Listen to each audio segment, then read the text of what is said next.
I know you've had 12 different jobs in one company, and now you're the CEO, right? I always said to myself, if I couldn't see a next step, if I wasn't learning something, if I wasn't enjoying it, or if I was waking up in the morning going, I just don't want to do this job, get the hell out of it. It's not a prison sentence, it's a career. Hi, my name is Matt Wragg. I'm the CEO of Gattaca Plc. We employ 400 people and have about 5,000 contractors around the world working for us every week. And this is my duvet flip. What is hard graft? What does it mean? Hard work is just doing all the bits when no one's watching. And if you get the chores done really well, you can then start enjoying the cheers. Absolutely. How quickly can I get through what they're after from me? By about 9 o'clock, the day was mine. What would you say is one fundamental life lesson? However clever you think you are, everybody else knows something that you don't. Rather than shut yourself down to that, open yourself out to finding out what it was. What's your duvet flip? What gets you out of bed in the morning to flip the duvet? Yeah, for me, it's... Hi, my name is Matt Wragg. I'm the CEO of Gattaca Plc. I'm hoping I'm going to be able to share at least one nugget with someone that helps them go in a better direction. Oh, what am I most excited to talk to Jack about today? The career journey's been quite fun. I've been there for a long time. That's quite unusual. No, I've never met Jack before. I've spent 20 odd years interviewing people rather than the other way around, so I'm genuinely excited. If people take nothing else away and feel comfortable making a load of mistakes. Come on then, Jack, let's do this. So welcome to my duvet flip. How are we doing? Yeah, very well. Thank you very much. Thanks for having me. I'm so excited to hear about your career.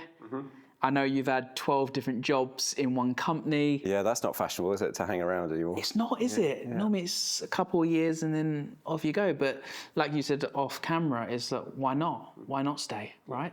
And now you're the CEO, right? Yeah. And we're gonna, in the second half, I'm gonna talk a little bit more about the company, what it offers, what it does.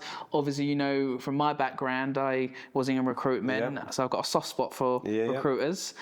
But starting here, like, and I always start here because I think it really defines where the conversation goes and who you are. Like, first paying job, what did it do? Yeah. You're walking in first week. I want you to go back down memory lane a little bit. Tell me a little bit about that experience. First paying job is probably not one for the taxman because I was about 8 years old and it was cash in brown envelope from my mum and dad's family business, sweeping up swarf and making sandwiches for the people on the shop floor. But actual paid one, again, maybe 14 years old in the toy shop, which was an interesting one. But coming out post a kind of retail, I did a lot of jobs in retail up to and during university, which I actually loved. I loved the customer service side of it. I loved the fact you could work lots of hours back then and earn a decent amount of money for it. But then came out of university really not knowing what I wanted to do. Family had a really successful engineering business, which I was certainly out of the siblings the only one who would have shown any real interest in it. And I love my dad, but I don't think I could have worked for him or with him, maybe. And ended up going off and doing some literally door-to-door sales. And I remember kind of walking around going, I was a lucky lad, I had a pretty good education.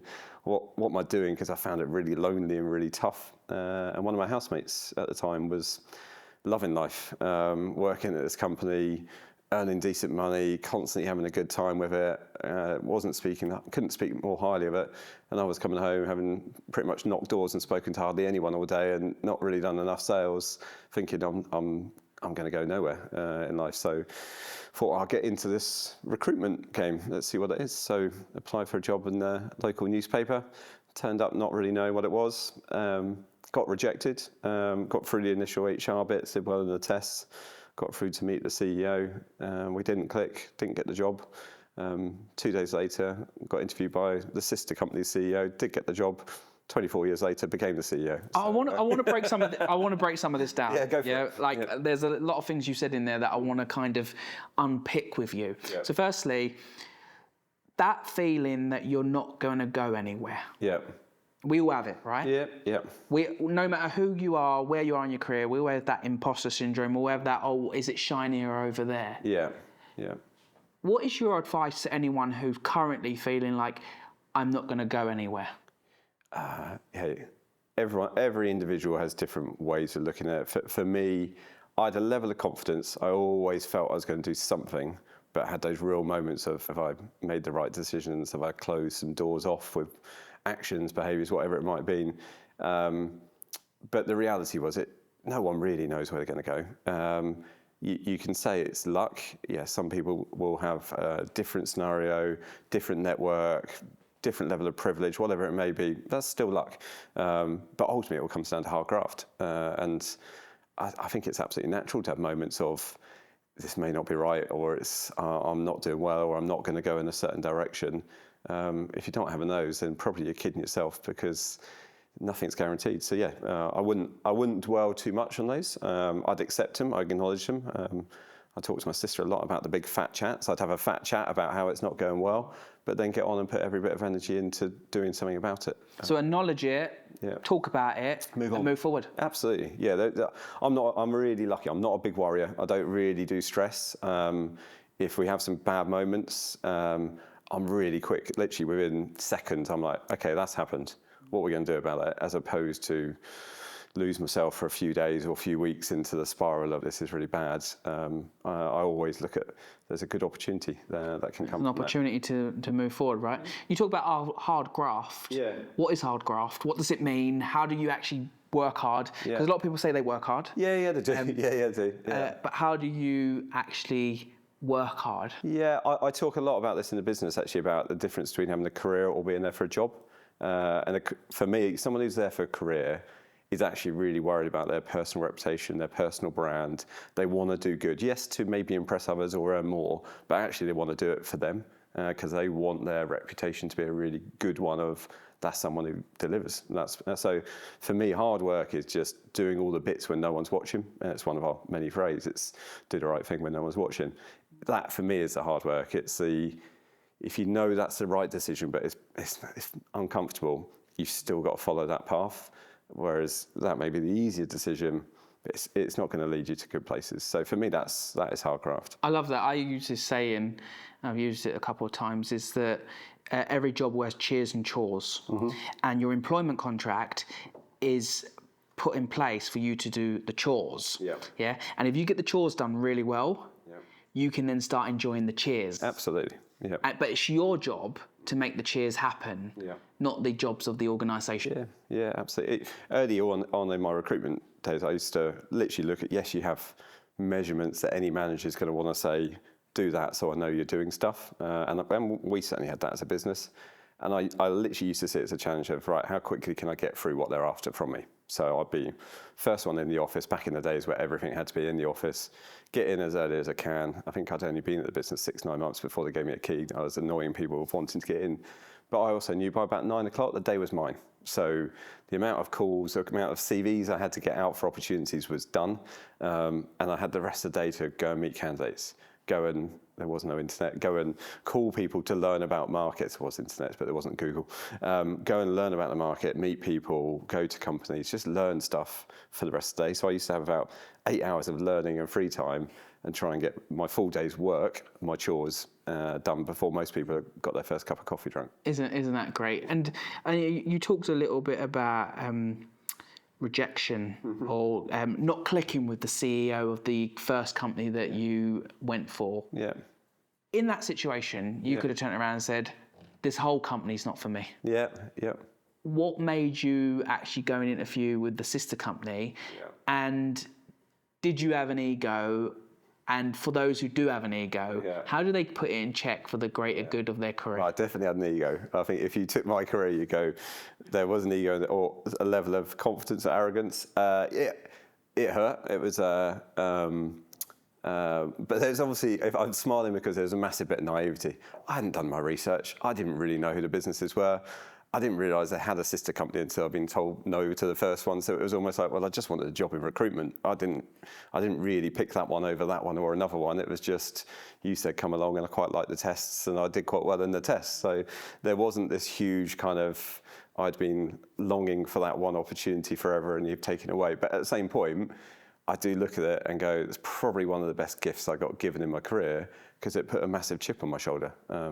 I had 2 probably the day I started work. One from my old man going, what about the family business and what about your studies? Why are you going to be in the recruitment industry? So I had this kind of need to go and prove my mum and dad wrong and that I'd made the right decision to go down that career path. And my second ship was this guy said no to me.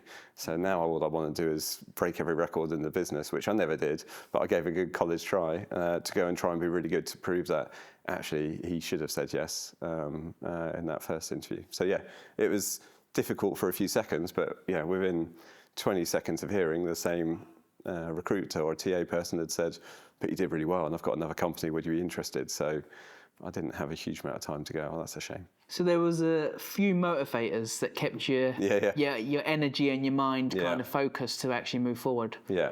What makes a good recruiter? I think it's behaviours. I think you've got to have really good emotional intelligence. That's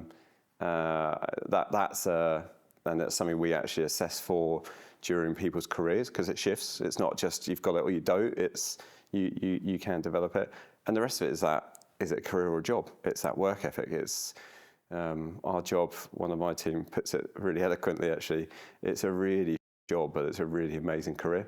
And actually, it's hard graft. So if you're not willing to take lots of no's, make lots of calls, meet lots of people, learn things over a long period of time, then you're never going to be that successful.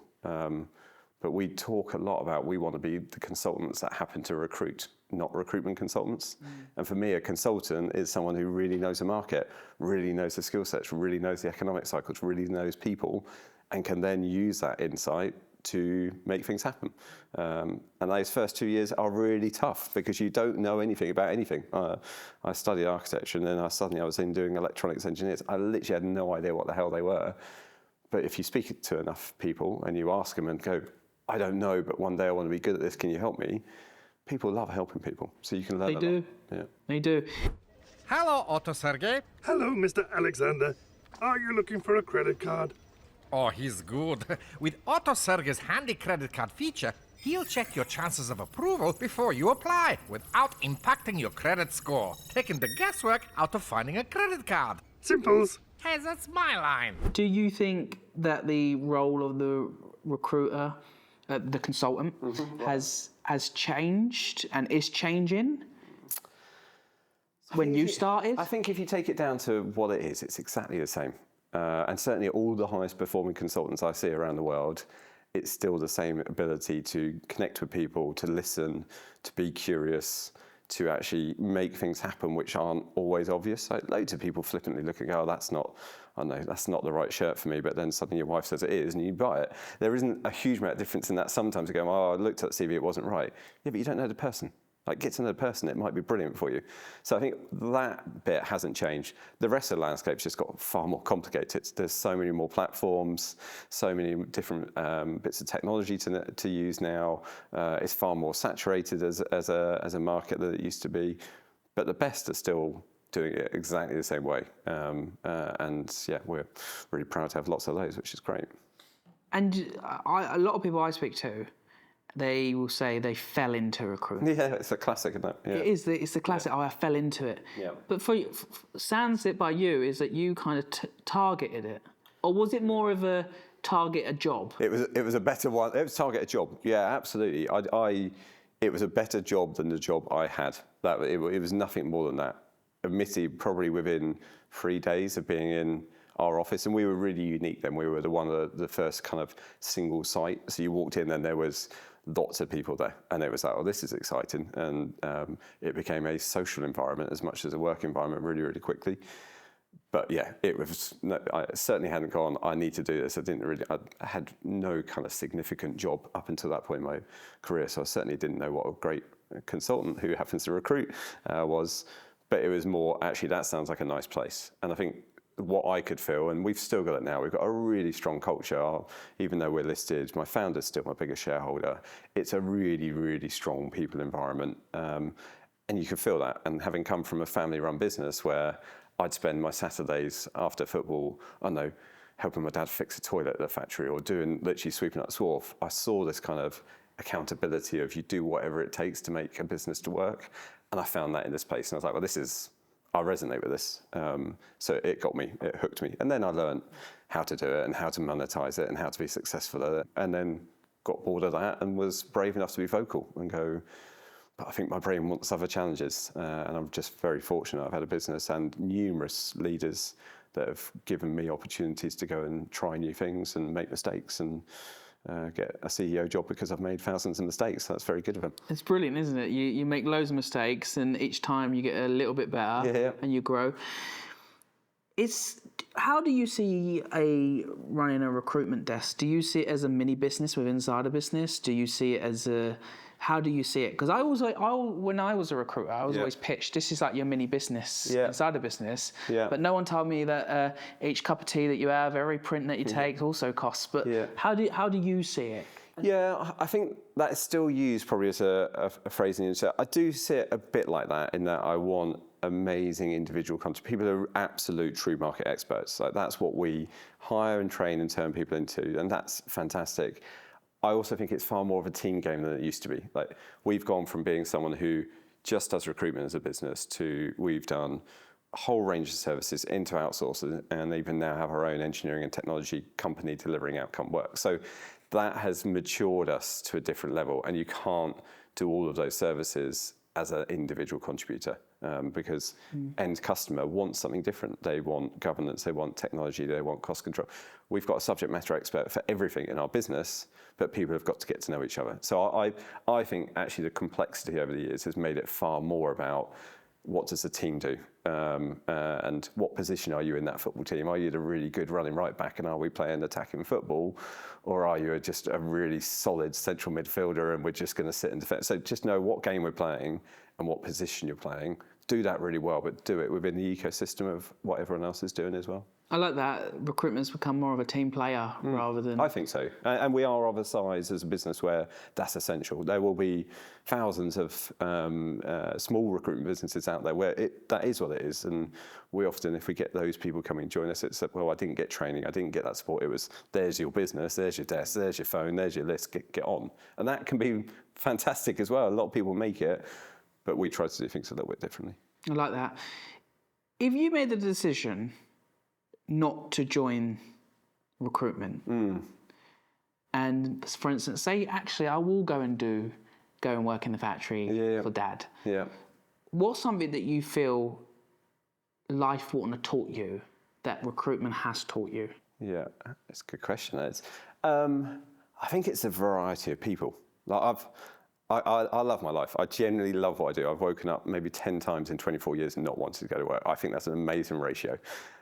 I think that's a lot because of all the people I've had the chance to come into contact with and get to know. And I've worked in lots of different skills, lots of different markets all over the world. We've helped some amazing brands pivot. And actually those stories you build up, you're right, everyone goes, actually, before they even admit to being a recruiter, they go, I'm a consultant. And then they go, oh, it's a management consultant. And then they go, well, it's a human resource management. And they go, you're a recruiter. Yes, I work in recruitment. We should be saying that with huge pride, because actually what we know is that network intelligence combined with that emotional intelligence. And actually, if I look at it, there's very, very few businesses that I engage with now where they go, I've got this problem, I can't go. Yeah, we've solved that for 8 different types of businesses in completely different sectors, but the problem's the same.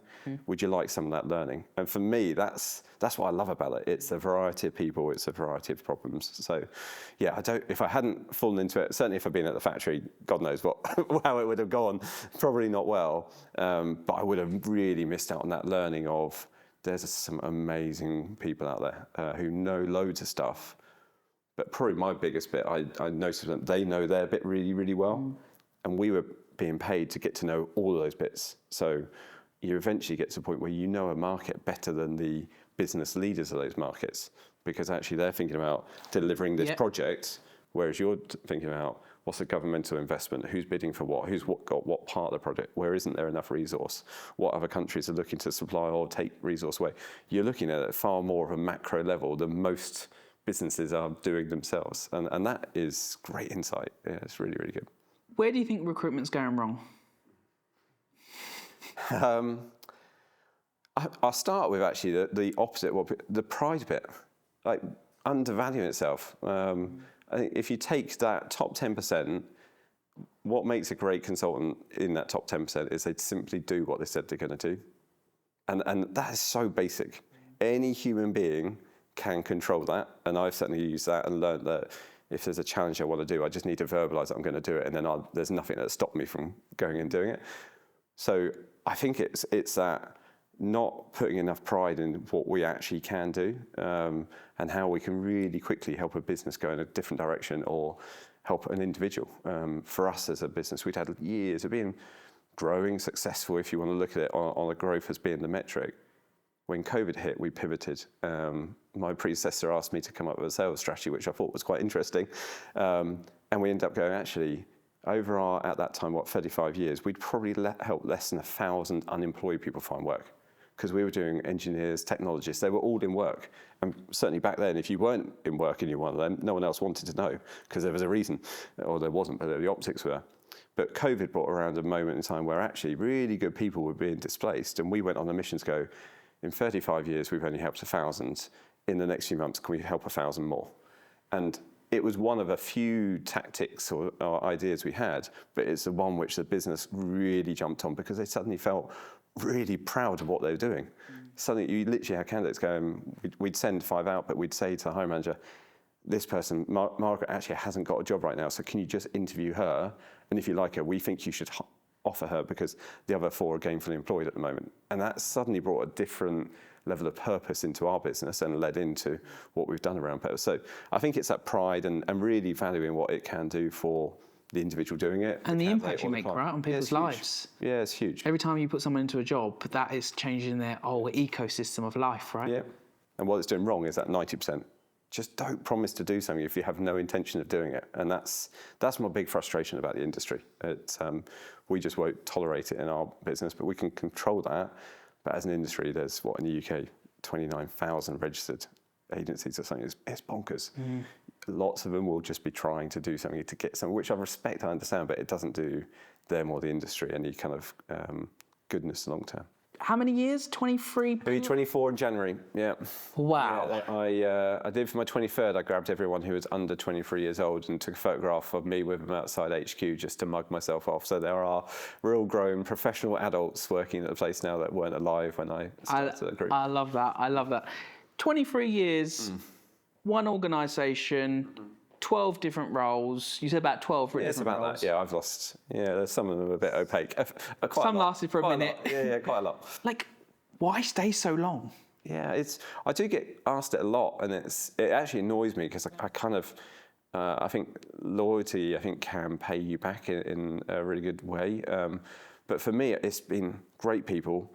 I always said to myself, if I couldn't see a next step, if I wasn't learning something, if I wasn't enjoying it, or if I was waking up in the morning going, I just don't want to do this job, get the hell out of it. It's not a prison sentence, it's a career. And I just haven't had a lot of that. I've always had lots of new challenges. There's always been something else to do. And I talk, it's easy to talk in hindsight about the career. It wasn't some master plan when I joined, but actually if I look at it, I've been really good at making myself redundant time and time and time again in the business, but without that fear of, but if I make myself redundant, I am actually redundant, I don't have a job anymore. I've always known, well, yeah, if I can get someone else into doing what I started and they will make it 10 times better, there'll be something else that I can start, which for me is one of my strengths, is creating something, building something, getting it going. So yeah, there's just always been opportunities provided by my predecessors where there's been either problems or opportunities that have needed someone to just run at it, which have given me lots of different jobs over that time. You say it wasn't a master plan, but it sure looks like one. Because it's very rare for someone to go from trainee all the way to CEO in one period at one company, right? Yeah. It's quite unique and it's special. It feels special. It feels hugely accountable. I love my business. I really love my business. I love everyone in it. And I don't think you can say that if you just come into a job for a position at some point. So it's far more emotional than it would normally be. But again, I come from family-run backgrounds. The factory was number one child. So that's just the way I'm wired. But it definitely wasn't a master plan. And I'm not comparing myself now, but I'm sure Mr. Bezos didn't think Amazon would be what Amazon is now. Probably started out going, I'm just going to sell some books tax-free out of Seattle, and it led to something. So I think when you look back, you can go, oh, I can see how the pattern was, and there were some steps that happened which made that possible. But yeah, it was more, I love the environment, and I just let it be known. There's probably only one of those jobs, other than join the business, that I actually ever applied for. I've just always known to people in the business that I'm quite happy to take on the challenge, and that if you give me that challenge, if it goes wrong, you know it's going to be ignorance rather than lack of hard work, and I'll take that learning and improve on it. So I was probably a pretty good bet for some of my predecessors to go, we want to do something, let's throw Wragg at it and see what happens. And where does that mindset come from? Because that's pretty special and pretty good mindset to have. Someone who will roll up their sleeves, give it to me, and being honest where it is in the process. Where if you gave me a task, I'll say, you know what, I'll work hard, I'll give it my best go. It may not come out how you think, but you know what? Until I get it as much as I can to how you want it, I'll keep working on it. Yeah, I think it's, I've got to thank Mum and Dad for a big chunk of that. Mum and Dad really taught us all work ethic. And when you're a kid, whatever your dad's doing, and quite conscious my daughter's over there at the moment, but whatever your dad's doing, that's the biggest business you can imagine sometimes. And certainly for my dad and my mum, that was like, wow, my dad got a business award. He's the best business person in the world. It was a 300-person engineering business. That was your world. And seeing him lead that, build it, but also seeing the lows of when it's horrible, and we went from we're doing well to we're in a caravan and we might be going off to France next week if it all goes horribly wrong, but oh no, it's all right again. So seeing that roller coaster ride and seeing them go through that with grace, I think it was great. Seeing and helping him literally fix toilets, sweep swarf at a weekend, but then be suited and booted at 7 o'clock on a Monday morning to go out and lead a business. It was, don't have an ego.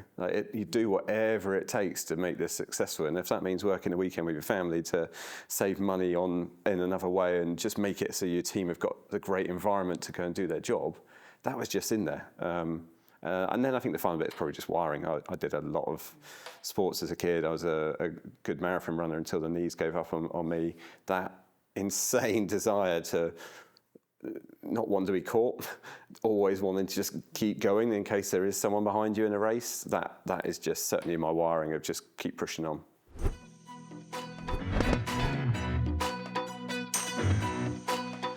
So this part, we've partnered with Compare the Market and the Meerkat, and we're asking 2 questions around money. Okay. Don't worry, there's loads of disclaimers everywhere. It's all been typed. Don't take my advice. And this is a tips, not advice. Okay. So it's getting those tips in. So my first question is, what's the financial decision you regret the most and why?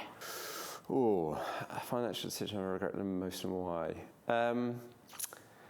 This is a weird one, actually, because I haven't always been particularly good at saving. Still not particularly good at saving, actually, but some of the best decisions, there's a lot of advice around how to save and how to be cautious. Some of my best decisions have actually been the odd moment of going, actually, that's a really bold step, and I don't know whether it's going to work out, but I'm going to take it. And actually, probably my regret is I've only done 2 or 3 of those, and maybe I wish I'd done 2 or 3 earlier in my life, rather than just having fun. Actually, there's probably a few things I could have gone, actually, let's just really stretch myself and see what happens. I like that. So looking at the bold steps financially and going, actually, let's do a few more. You would have done a few more of them. Yeah. And what is your Simples money tip to your 18-year-old self? You see what we did there with Simples? Yeah, I like that. Good marketing. Hey, it's tough at the moment, isn't it? Where we were just saying off camera how we've got something we put in place to help people save up to get their first deposit, or me reward and help them pay for their first deposit. So for me, I think it's about looking at how are you going to get yourself to that? How are you going to get yourself out of the bank of mum and dad and out of the house of mum and dad, and having a game plan over it. So look at what that value is and work out how you're going to be able to contribute to that as quickly as possible. It's the old classic, when's the best time to plant a tree? It's about 20 years ago. So it's that just start now and just give yourself a goal and start putting a little bit aside for that. So how a goal, put a little bit aside, move forward. Yeah. Love it.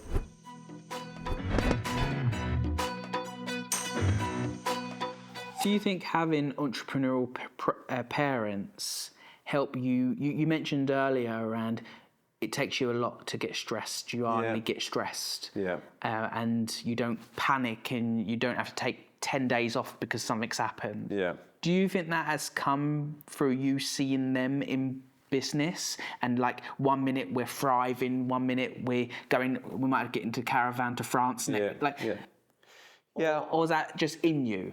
I think this environment creates you, doesn't it? My sister's a very, very smart psychologist, so we would have had some far deeper and meaningful conversations than which would help you reflect. So you saw that, but I very early on emotionally understood it, and I think that's what gave me that kind of confidence to kind of go, yeah, no one's 10 out of 10 every day. In fact, my best mate and CSO that we lost last year to a tragic accident, he has a great phrase, is no one's 10 out of 10 every day. The best people are the ones that when they drop down to 2, they know it and they can get themselves back up to 10 really quickly. And for me, that's really true. So just seeing that in every day of life for many, many years as a kid and as an adult just gives you that confidence of going, yeah, you've had a crap moment. Don't worry about it. Have a glass of wine. I do like a glass of wine. Have a glass of wine. Have a good night's sleep, go again tomorrow. And you never know what sort of luck you might find. And where would you say you are at the moment? Are you a 10 right now, an 8? Like, where are you? Because you're totally right. And your friend was totally right in terms of we do have these moments where you can wake up as a solid 7. Yeah. And then throughout the day you become 10, and the next morning you're a 3. Yeah, yeah. And you're like, is this working? Am I the right person to do this? And all this stuff goes around your head. Yeah. Like, where are you sitting at? Hey, I've got a 2-hour drive with my daughter home. She's going to tell me what I got out of 10 for this. So I'll probably be a 5 in a minute.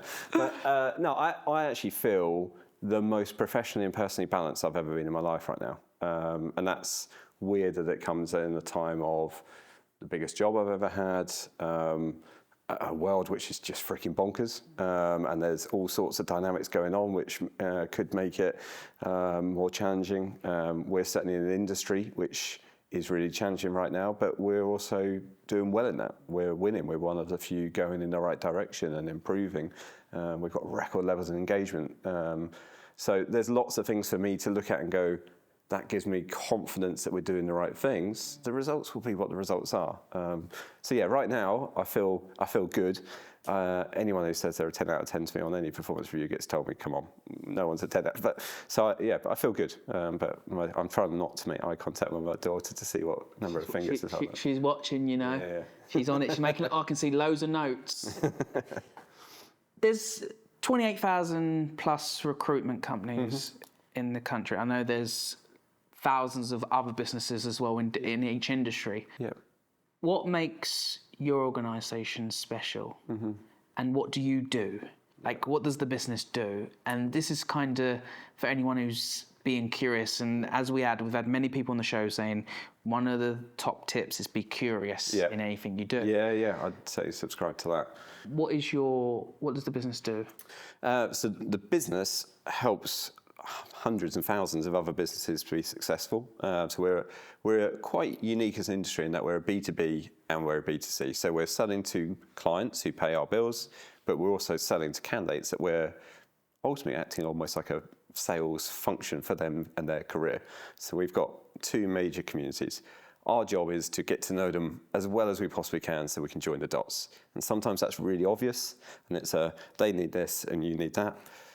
But the best bit is when it's not obvious, and it's about the human being, it's about the behaviour, it's about something that isn't written down, isn't going to get found by AI, isn't going to come through from technology, but you know that about that human being, and you think that other human being is going to really, really relish that, and it's going to make them better as a combination. So that's what we do, and we do that thousands of times every year, and we've done it 250,000 times in total as a business. So, wow. What makes us unique? Now, that's a really difficult one, because authenticity is really, really key to me. And I think if you look at the business structure, the fundamentals, it's a Me Too industry. There's lots of things that people can do which replicates it.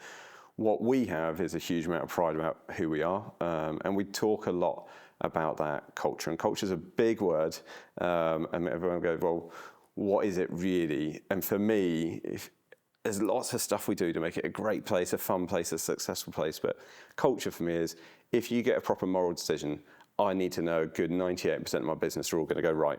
Without even needing to think about it, they go, we know that's right and we know that's not what we do. And I say 98% because every human being has a 2 out of 10 day and you can't control every scenario. So for me, I look at culture as being behaviours and the environment, which means that I can be more confident that people not do what I'm after, but they don't even have to think about what might Wragg want. They don't have to think about the rules. It's just the environment has helped them go on a path where the rest of the team want to go on a similar path. And then if they're going on a similar path with their decisions, they're making the better decisions for your clients, right? And your candidates. Yeah, we do a lot around customer centricity. You said it, so I've been here for 24 years. I don't think you can be in this industry or in any industry in the same company for that long without having a really good reputation for doing what you said you're going to do, because it will catch up with you really quickly. And we do have as a business, we have a really, really great reputation for doing what we said. So yeah, if that decision making just helps build that, that doesn't mean we win every time. It actually quite often can be we've lost, and there's a number of occasions where we've made decisions where they're really conscious. I've had a few very early on into my CEO career where it's like, it's just not for us. And if I was just chasing a share price or just chasing the money, we'd go for that and we'd take that on and we take that on and we make more money out of it. But it just, I need to tap out of here from this job knowing I've got no regrets that there's ever been a decision where I've gone, no, I've bottled it. I've taken the lazy one rather than the right one. So yeah, that's take the right decision, not the lazy decision. I like that. And out of all your 23, nearly 24 year career, career, makes me feel old. This is. Is it? Yeah. I'm so sorry. Yeah. Didn't the 23-year-old standing outside the office make you feel? Yeah, that made me feel. Just like moments. I do like mugging myself off though, so that's silly. Yeah. Why not? Have a bit of fun in the process, right? Yeah. What would you say is one fundamental life lesson that's life's taught you, business has taught you, your career's taught you that you want to pass on to the next generation, to the CEO who's also running a PLC? Like, what is the lesson? It's the biggest one, which I learned actually probably about 11 with my old man, and then I've seen probably 100,000, if not times more, in my career at Gattaca. And that is, however clever you think you are, everybody else knows something that you don't. So rather than shut yourself down to that, open yourself out to finding out what it was. And the reason I say the old man, I remember having him up in lights and going in for him to go and buy. It's like a hi-fi or something. And he walked in and he went, I don't understand this at all, and you're much smarter than me, so can you educate me? And I was like, this is my dad. He knows everything. And he got educated and he bought a really good product because he took the time to understand it all rather than going in with a preconceived. And that I've then seen so many times with candidates. They know something amazing. They know loads of things amazing. If you can capture that information, you know can what? definitely learn more. I love that. Look at my last learning. There we go. That also made me feel my age because I had to really focus on seeing that from across. Oh, did you? Another thing. Every person knows something that we don't. Yeah. Yeah, it's true. It's so true. And why not get to know more people, then you know more stuff? Absolutely. It's so simple. Be curious is massive. We do it for people who join the business. Not in a scary way. I sometimes forget I've got a job title which can be scary, but I try to disarm myself as much as possible. But I come into the training sessions from day one and then quite a lot through their first year just to go, what do you want to know? And I won't leave until everybody's asked me at least one question just to see what they know, because I need them to be curious. I want them to be curious. And no one's quite yet got to the point of saying, what's your favourite colour?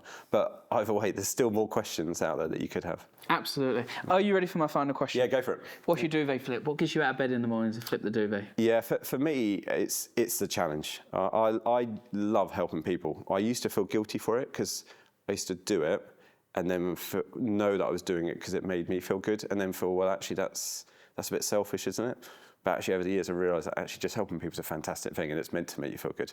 So for me, it's waking up in the morning going, I have no idea what's going to get thrown at me today, but I know in some way we're definitely going to help an individual out go on a better path than it did. And for me, that's why I've had 10 days in almost 24 years where I've gone, I really can't be asked today. And the rest of it, I am annoying. My daughter can profess it at 5 o'clock in the morning. I'm up and out. I'm ready for the day. So I just want to say thank you for joining us on the show, for being authentic, sharing a little bit about your career, which is a fantastic career and special.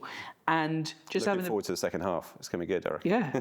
And you know what? It's just been real.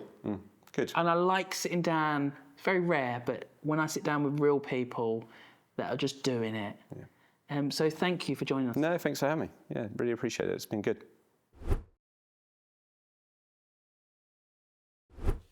There we are. That was good. Right. Yeah, really good. Good. Really enjoyed that. That's going to come out really well, isn't it?